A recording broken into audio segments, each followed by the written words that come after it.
এখন অনেকেই সংস্কারের কথা বলছেন, অথচ বিগত সময়ে তাদের রাজপথে পাওয়া যায়নি বলে মন্তব্য করেছেন বিএনপির ভারপ্রাপ্ত চেয়ারম্যান তারেক রহমান।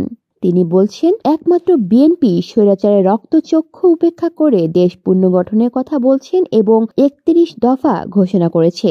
বিএনপি দেশ পরিচালনার সুযোগ পেলে সবার আগে দেশ পুনর্গঠন করবে।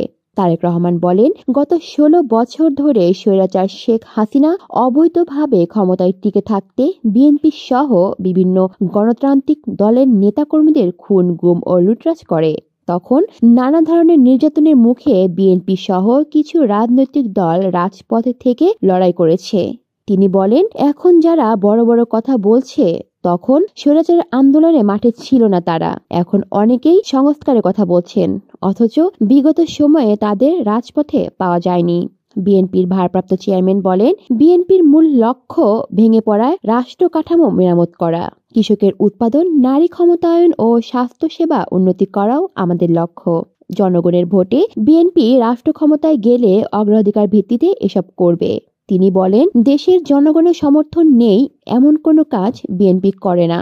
বিভ্রান্ত হয়ে অনৈতিক কাজে জড়িয়ে পড়া নেতাকর্মীর বিরুদ্ধে ইতিপূর্বেই ব্যবস্থা নেওয়া হয়েছে।